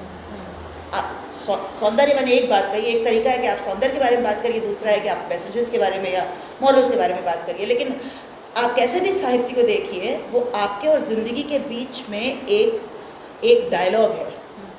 वो पोइट्री भी है और वो थिएटर भी है। तो पोइट्री को जब हम समझने की कोशिश करते हैं तो जो दृष्टि हम इस्तेमाल करते हैं वो वही दृष्टि है जो हम नाटक को समझने में इस्तेमाल करते हैं। इसलिए ये दोनों में एक प्रगाढ़ समानता है। बहुत खूब। और अब सेशन, आप लोगों में से कोई भी सवाल पूछना चाहे? कहना चाह रहे थे जी, ये माइक उधर दे थिएटर तो हमने देखा आपका, एक पोएट्री का भी छोटा सा कुछ। ये बात हमने मुझे प्रॉब्लम इज कि मुझे अपनी पोइट्री याद नहीं है। मुझे आप इनसे बात करके मैं देखती हूँ, इफ आई कैन हमारी आवाज़ तो आ फाइंड जाएगी। देखिए आप तो मैं निकालने की कोशिश करती हूँ। तो ये माइक मुझे excuse me for a minute then. बिल्कुल बिल्कुल, sure. If you are comfortable. I am not uncomfortable, it's just that I Alright. Recall it often. Alright. हाँ जी मैम, मतलब सर और मैम आपके सामने हैं। आपके एक्ट से रिलेटेड, इनके जीवन के विभिन्न पहलुओं से संबंधित कोई भी आप सवाल पूछना चाहें? जी मैम अलका राव मैम। जी मैं डॉक्टर अलका राव। जी थोड़ा बहुत थिएटर में कुछ रखी हूँ, ज़्यादा तो नहीं। बहुत ही आनंद आया आप लोगों की नोक झोंक वाली ये प्रस्तुति। मैंने जेन्युइनली एंजॉय किया। मैं व्यक्तिगत नहीं, टेक्निकल चीज़ आपसे जी। जस्ट एज एन आर्टिस्ट मैं आपसे जी, डिस्कस जी, कर जी। रही हूँ। ये जो आपकी अभी जो प्रस्तुति थी, इसमें is this what you done right now, या आपके एक्चुअल परफॉर्मेंस में भी ये क्रिएशन हुआ है?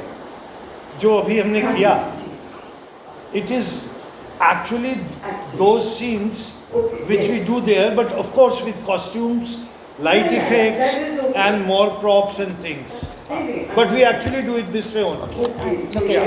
आपकी- As you must have noticed that they were a mixture of two things. That is why we chose those scenes ji, where the two actors are performing a rehearsal. They are doing a bit of that play which they are rehearsing together, and then suddenly the director takes over and they start talking about the scene, and then they start talking about their personal lives also. This is the way this whole play goes. जी, जी। क्योंकि वो जो मैं कहने जा रही हूँ उससे शायद रिलेटेड है, इसलिए जी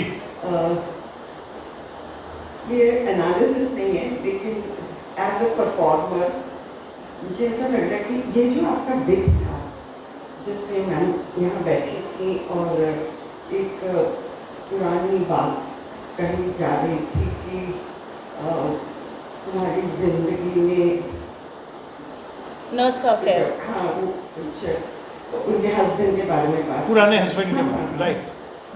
और ये जो बैठी हैं यहाँ, जो ये केवल बैठी बैठी इन्होंने इनको जो ये सिचुएशन क्रिएट करनी पड़ी, आपको लगता है कि क्या ये कुछ बंध गई हैं? I don't know. No, मुझे नहीं it's मालूम okay. आपका It's response okay. क्या आपका है। आप that's your take. Please, है ना? please. मुझे नहीं मालूम। I would like to say something about that. You see, what you saw. Let her finish. Let her Oh, finish. I am sorry. I thought you had finished. Please carry on. Finish your. Just- No, please. I really apologize. I thought you had finished. Just as a co-worker मैं इस चीज़ को understand करना चाह रही हूँ। जी, तो जी।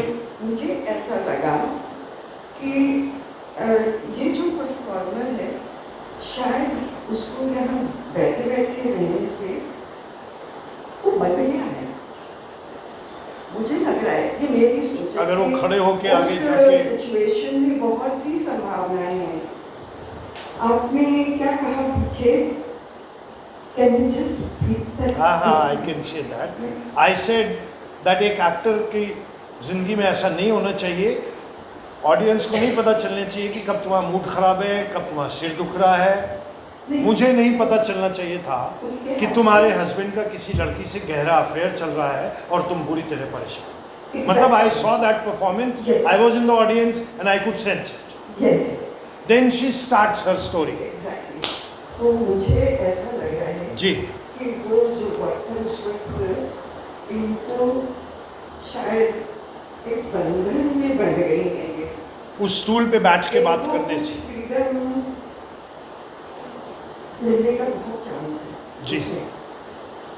हम differ कर सकते हैं इस नहीं बात नहीं पे। बिल्कुल बिल्कुल और मैं सोचती हूँ अगर आप इसको कुछ एक्सपेरिमेंट करके देखें, क्या पता शायद इसमें करेंगे। कुछ और करेंगे डायमेंशन निकल आए। करेंगे करेंगे करेंगे करेंगे किसी अगले। अभी तो हम 29 अप्रैल की परफॉर्मेंस में तो नहीं करेंगे क्योंकि अभी we are too close to that. 3 days are left. 25, 26, 27, 28 will be travelling, 29 will be performing. But उसके बाद के किसी शो में से पहले वी विल डेफिनेटली मैं तो एक्सपेरिमेंट आपको अबाउट बता दिस देती थिंग हूँ, एंड सी व्हाट इट जो असर्टिव वुमन होती हैं मैं उनको बहुत अप्रिशिएट करती हूँ, और आपने असर्टिव वे में काफ़ी चीज़ें अपनी तरह से नारी शक्ति जैसे मैंने कहा कही। तो मैं आपको एक मेरी पर्सनल सजेशन है, इट्स नॉट एन जी, एडवाइस। जी, ये जी। डायरेक्टर हैं, मैं कभी डायरेक्टर के ऊपर बोलती नहीं हूँ, ना बोलना चाहिए। मैं आपको एक पर्सनल सजेशन दे रही हूँ कि उस सिचुएशन में use the stage as your own. मुझे ऐसा लग रहा है कि आप बहुत कुछ कर सकती हैं उसमें। You're making a good point and perhaps we will work on that. But I would like to say something here. अभी आपने जो हमारा सीन देखा, this was without lights. It looks completely different with lights. और जिस scene की आप बात कर रहे हैं, इस सीन में stage is dark and there is only one spot on this woman. when she does it. When she So does that's why I it. said na, we had lights and things. It looks, it creates a completely different Because atmosphere entire when it happens stage like is that. totally dark. She's sitting on that In stage one spot. and there is one In a spot narrow on spot. her sharp circle And- which lights her. And she is lost in the past. She's talking That's about why the she's past. sitting and talking. हाँ, she's not. आप She's इसको not. भी visualise कर करेंगे हाँ। करेंगे मैंने कहा ना अभी तो नहीं 3 रोज बाद मेरा शो है उसमें तो नहीं नहीं, करेंगे अभी नहीं, अभी नहीं। अगले उसमें कभी भी will experiment We about will definitely. It's a beautiful scene.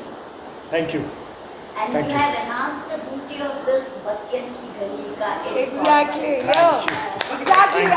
बतन की गली का कॉन्सेप्ट यही है कि कला प्रेमी और कला के बीच में जो सामंजस्य है, अटूट सामंजस्य, वो होना चाहिए। Yes, but I will. जी, हाँ, अभी- तो बस हम जी मैम, आप वो मैम ने जो कहा था उसको लेते हैं और उसके बाद में क्योंकि 7:06 हो 7 गए बजे, हैं, हाँ। हमें 7 बजे इसको समाप्त करना है। नहीं ठीक तो है after this poem after this Poem. Poem, नहीं after She has this brought one poem, poem now. After this poem, मैंने यही कहा इस पोएम और किसी के सवाल हो तो प्लीज पोएम से पहले पूछ लीजिए अच्छा पोएम से ताकि पहले पोएट्री से हम खत्म करें और फिर दोबारा सवाल जवाब में ना जाए। ऑलराइट, मैं यहाँ बता दूँ हमारे साथ में सर के स्टूडेंट भी हैं, तो यहाँ पर मैं सिर्फ एक चीज़ जानना चाहूँगी, अगर किसी का सवाल है तो पहले आप वो बता दें।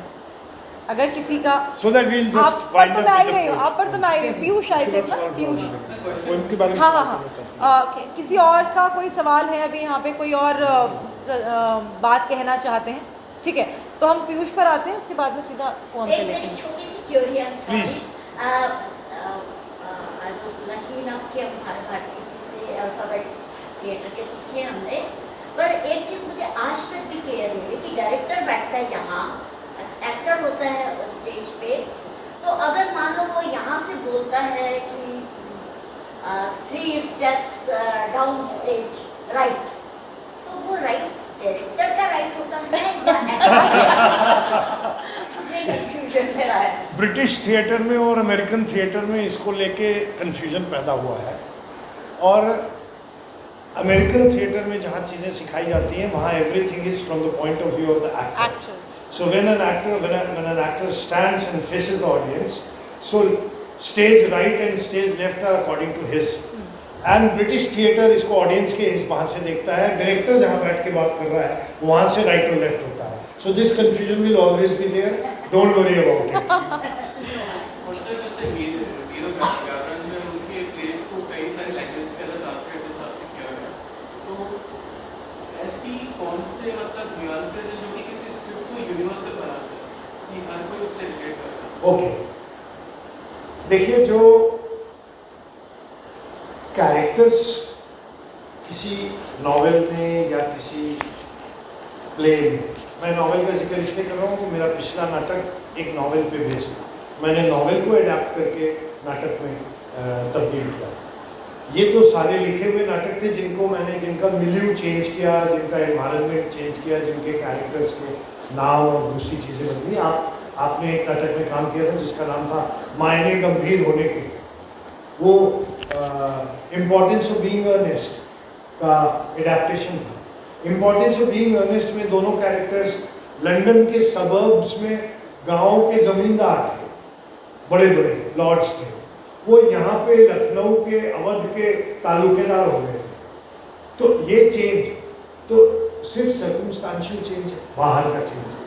लेकिन उन कैरेक्टर्स के भीतर जो मानवीय भावनाएं हैं, जो संवेदनाएं हैं, जो उनकी साइकोलॉजी है, उनके मोटिवेशंस क्या है, किन चीज़ों से वो मोटिवेट होके काम करते हैं, क्या उनके इंटेंशंस होते हैं, वो तो अगर ह्यूमन है, अगर वो मानवीय है, अगर वो सार्वभौमिक है, तो वो कृति एक महान कृति होती है. और फिर उसका ट्रांसलेशन, एडेप्टेशन किसी भी भाषा में, किसी भी उसमें किया जाए, मानवीय संवेदनाएं तो वही रहेंगी. उन्हीं के आधार पे इस नाटक के जो दो कैरेक्टर्स हैं, उनकी मानवीय संवेदनाएं ऐसी हैं जो हिंदुस्तान में आपने पुणे और मुंबई के लोगों के बीच में देखी. अभी इस नाटक को और देखेंगे तो इसमें खड़गपुर भी आएगा, इसमें दिल्ली भी आएगा. वो जगह कोई भी हो सकती थी, लेकिन जो इसके कैरेक्टर्स हैं उनका यूनिवर्सल जो उनके अंदर की जो मानवीय समस्याएं हैं, जो मानवीय गुण हैं और जो उनकी संवेदनाएं हैं, वो उसको यूनिवर्सल है. और वही मेरे चयन का एक आधार होता है. सर जैसे आपने ऐसे डायरेक्टर भी इसमें एक रोल किया जिसमें आप पूरे डायरेक्टर, और आपने जिस हिसाब से अडेप्ट किया है, तो आप एडेप्टेशन के टाइम पे आपने वो सारी धारणाएं भी मतलब उसके अंदर डाली है जो कि आप as a director real life के अंदर जो चीज़ फील करते हो, और कोई चीज़ आप वो तो उस नाटक में पहले से ही थी ना. उसमें बहुत सारी चीज़ें नाटक में पहले से ही हैं. जिसका उस नाटक में शुरुआत में ही ये जिक्र हो जाता है कि हम दो ही इसमें एक्टर्स हैं और मैं डायरेक्टर हूँ. उसको ऐतराज़ भी है इस बात से. ये उसका पहला सीन है. दूसरा सीन आपने जो देखा वो थोड़ा 3 हफ्ते की रिहर्सल के बाद का सीन देखा. मैंने पूरा देखा. मैं आपने तो पूरा देखा हुआ है. यस, आप रियल लाइफ में जो डायरेक्टर हो, आप हाँ जो आप डायरेक्टर हाँ, उसमें भी ऐसे ही होता है. उसकी विचारधारा जो है नहीं, वो उस नाटक में वो उस थी. नाटक में वो उस नाटक में थी. वो मीरो गावरान की विचारधारा है जिसको मैंने थोड़ा बहुत घटाव बढ़ाव के साथ इसमें इस्तेमाल किया है. वो मीरो गावरान की सोच. एक सवाल सर, और भी जी, सर मैम से या मुझसे या दोनों मुझसे. खुद को डायरेक्ट करना, हाउ टू डायरेक्ट योरसेल्फ? कठिन काम है, कठिन काम है. और अक्सर मैं ये बिल्कुल मानता हूँ कि जो प्रस्तुति है वो उससे थोड़ा सा सफ़र करे. लेकिन अगर आप बाहर किसी ऐसे डायरेक्टर के साथ काम कर रहे हो जिसकी सोच, आपकी सोच, जिसकी क्राफ्ट और जिसका attitude and approach towards the design of that play is the same, तब तो बहुत अच्छी बात है. अदरवाइज फिर दिक्कत होती है. हम पहले भी ऐसे नाटक कर चुके हैं. लक्ष्मी नारायण लाल का जो नाटक व्यक्तिगत जिसका मैं जिक्र कर रहा था, उसको हमने 3 बार रिविजिट किया. 1986-87 में जब हमारी शादी नहीं हुई थी, और फिर 95-96 में जब हम 10 साल के शादीशुदा थे, और फिर तीसरी बार 2012-13 में जब हम 30 बरस के 25 बरस की शादी थी. और तीनों बार हमारा विजन, तीनों बार हमारी अप्रोच, तीनों बार हमारी सोच उस नाटक के बारे में अलग. पहली बार में उस नाटक में असिस्टेंट को डायरेक्टर, दूसरी बार में उसका फुल फ्लेजेड डायरेक्टर था, तीसरी बार मैंने उसको नई सोच से रिविजिट किया. तो ये तो पर हम दोनों जब एक्ट करते थे तो वो चीज़ रहती है. अब उसमें मेरा तरीका ये है कि मैं अपने आप को उस एक्ट से बाहर रख के विजुअलाइज कर देता हूँ उस पूरे सीन को, और उस सीन में उस मेल एक्टर का क्या रोल है, उसे कैसे मूव करना है, कैसे काम करना है, इसको सोच के एज एन एक्टर एडेप्ट कर लेता हूँ और कर लेता हूँ। और उसमें ये भी कभी कभी मेरी मदद करती है एज अ को एक्टर। बट यस, बिल्कुल तकलीफ का काम है और मैं प्रेफर करूँगा कि कोई डायरेक्टर बाहर से हमें उसको कराए। लेकिन ये नाटक हमने कोरोना टाइम्स में तैयार किया, जो भी आपने देखा। कोरोना के वक्त में मुश्किल था कि हम 8 लोगों को भी इकट्ठा करके रिहर्सल कर पाते। तो हम दोनों ने ये तय किया कि हम ऐसा नाटक करते हैं जो हम खुद घर में कर लें और साथ साथ तैयार कर लें। तो ये कोरोना की पहली लहर में तैयार हुआ नाटक है, जिसको हमने लहर खत्म होने के बाद की विंडो में किया, द्वितीय लहर में फिर इसे पैक करके रख दिया, फिर अगली विंडो में किया, तृतीय लहर में फिर पैक करके रख दिया और अब कर रहे हैं। काफी देर हो गई।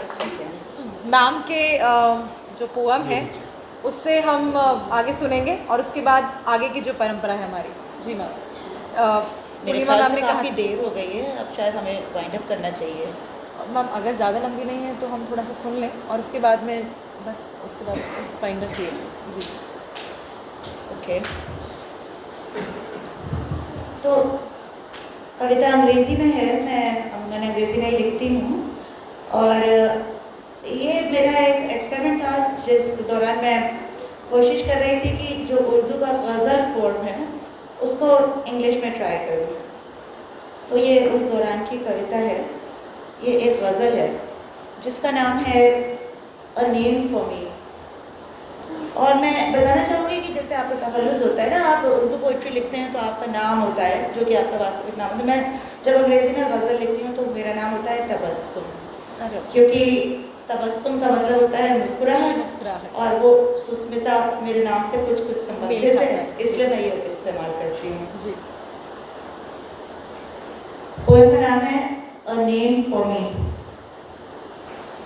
I tried to speak with words like yours, but they were not the same for me. And all who called you Nightingale could never find a name for me.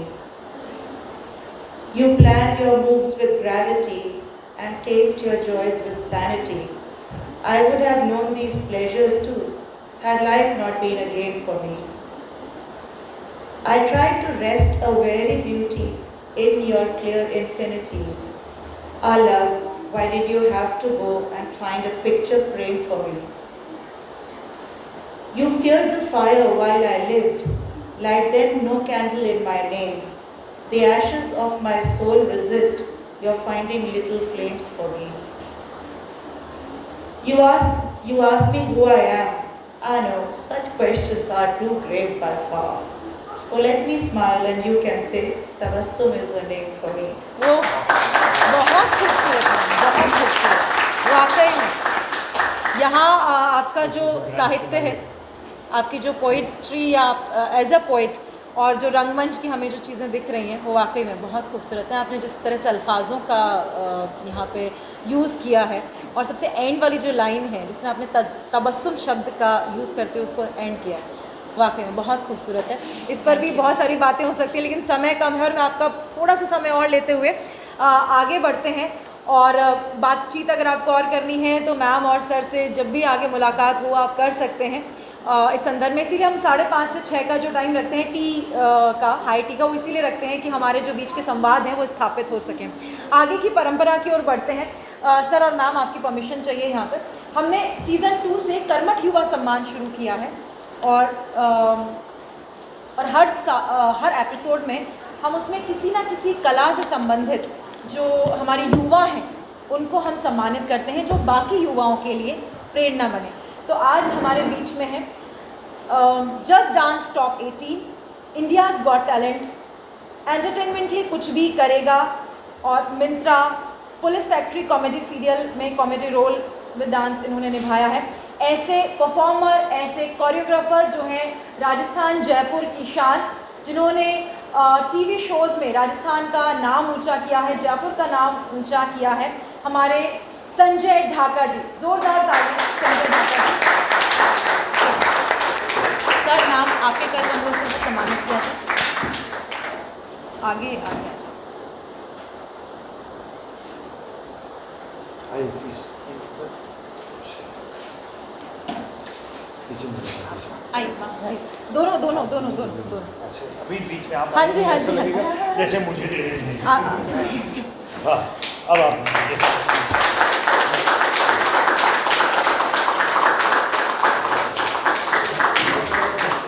आ गए, मैम यहाँ आ जाए, सामने आ जाए। सेंटर में आ जाए। Okay, आ जाओ, आपको वो चाहिए। यस, ले लीजिए, लगा लीजिए। बहुत बहुत बधाइयाँ संजय। बधाई हो संजय, आपको। 2 शब्द आप कैसा लग रहा है आपको? सबसे पहले तो ये ये लीजिए बताइए। Mic. Thank you so much. सबसे पहले तो आपने मुझे ये काबिल समझा, और जैसा कि सभी जिनका डेस्टिनेशन होता है, जिनका एम होता है किसी भी फील्ड में, और मेरा पहले से ही था कि डांस में कुछ करना है, और कोशिश कर रहा हूँ अभी भी। और इस तरह के कुछ जो लम्हे होते हैं वो बता देते हैं कि हाँ, इसी में ही है मेरी लाइफ। और थैंक यू सो मच, आपने मुझे इतना अच्छा सम्मान, इतना बहुत ही बड़ा सम्मान दिया है, मेरे पास लफ्ज़ नहीं कहने को। Thank you so much, thank you so much Sanjay. Thank you. हम इस परंपरा को आगे बढ़ाते हैं, और जैसा कि बतेन की गली की परंपरा है, हम हमारे जो गेस्ट ऑफ ऑनर होते हैं, जो हमारे अतिथि होते हैं, जो सृजनकार होते हैं, उनके लिए हमारे नीता उपाध्याय मैम, उनको पॉजिटिव वेव्स, उनके एक सकारात्मक वेव होती है जो चाहती है कि वो घर तक जाए। कुछ जो मैम जिस पर काम कर रहे हैं, पर्यावरणविद है मैम, तो वो तोहफे के रूप में, भेंट के रूप में आपको हम देना चाह रहे हैं बतेन की गली की तरफ से।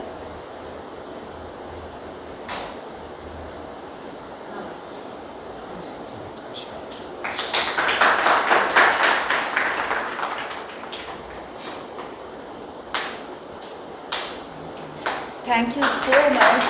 Thank you so much. Lovely plant. Lovely, thank you so much. हम लोगों को पौधों का बहुत बहुत शौक है आपको। हाँ, इधर है ना, smile. Very nice. Thank you so much. मैं यहाँ बता दूँ हमारे जी, Oh, okay. How lovely. हमारे जो मानस सदस्य हैं राजेश जी, जिनको आप देख रहे हैं, इन्होंने भी एक सरप्राइज भेंट है हमारे सर और मैम के लिए। राजेश जी, ये मुझे भी नहीं पता है कि क्या है एग्जैक्टली। आज ही के नाटक का एक पोर्ट्रेट है। ओह, दिस लवली। ये तो आपके सवाल का देखिए जवाब। costumes and the makeup, this is how we do it. लेकिन मेरे ख्याल से वही सीन ही है। That's it. The same scene as where I come and put my hands on her shoulders and ask her, this is that scene. See, that's why I said कि आपके सवाल का जवाब। Thank you so much. This is a precious, this will be a precious thing. We'll treasure it. ये exactly वही scene है। Thank you. Yes, exactly वही scene है। क्लिक करना, मैं आपको देखते हुए मैं ले लूँ। जवाब दिया। हाँ, नहीं। आप भी आइए sir. That's why they say ना कि a picture can speak 1,000 words or something of this sort. They say yes. हाँ आप मैम आज नीता मामा है। आइए आप हाँ मैं आप आइए सौम्य यार that's a beautiful picture. Sir सामने देखिए सर। हाँ ये तो बहुत बहुत अच्छा फोटोग्राफ है और उसको बहुत अच्छी तरह से आपने फ्रेम करके लगाया। Thank you very much. We'll always keep this ये इन हमारे आवर बहुत अच्छे पर्सनल टैलेंटेड और ये कला की बारीकी से राजस्थान जाने में- कहाँ से ढूंढा ये? नहीं, मैंने एक्चुअली मैं थिएटर फोटोग्राफी करता हूँ, तो अभी I use राजस्थान a में एग्जीबिशन भी लगी थी, तो उसी एग्जीबिशन में मैंने ये फोटो भी प्रदर्शित किया था। और अच्छा। समय के अभाव की वजह से मैं आपको वहाँ इनवाइट नहीं कर पाया था जब आपका ये नाटक चल रहा था, एक नौकरानी की डायरी। ओके तो उसका क्लिप भी मेरे पास है काफ़ी। आप दीजिएगा मुझे। बिल्कुल भेजिए। थैंक यू सो है ना? Much. Thank you so much. Thank you. We'll definitely अब आप सभी से मैम और सर, आप सभी से बस 2 मिनट और चाहूँगी। मैं चाहूँगी कि हमारी जो टीम है, हमारे जो सपोर्ट में है, हमारे जो संरक्षक हैं, उनसे भी आपका परिचय हो जाए। बस 1 मिनट और चाहिए। जी। मैं सबसे पहले मानस सदस्य जो हैं उनको आमंत्रित करना चाहूँगी। राजेश सोनी जी हमारे सामने हैं, ये हमारे साथ फोटोग्राफी के रूप में जुड़े हुए हैं। सचिन भट्ट जो बतेन की गली का बहुत सारा कार्यभार है उन्होंने संभाल रखा है। कमल जो भी वीडियो पर है, मैं उनको अभी तुम अभी आओ, बाद में आना। वैष्णवी शर्मा आज नहीं आ पाई हैं, लेकिन यशस्वी पंडिता जो हमारे क्रिएटर्स का काम संभालती हैं, जितेंद्र शर्मा हमारा सोशल मीडिया सारा संभालते हैं, अजहर भी हमसे जुड़े हुए हैं, ये हमारे मानस सदस्य हैं। साथ ही साथ हमारे जो सपोर्टिंग में हमारे जो साथ में हमेशा पिलर्स के रूप में रहे, मैं चाहूँगी वो सब सामने आए। कलानेरी आर्ट गैलरी विजय भाई साहब और सौम्या जी, जोरदार तालियां सामने आए। टीम एडिशन दीपक जी, दीपक जी नहीं, आपसे मुखातिब हो गए थे दीपक जी। हाँ, दीपक जी से मुलाकात, जिन्होंने आपके लिए वापस चाय भेजी। Orion Green Neeta Upadhyay ma'am हमारे साथ में है।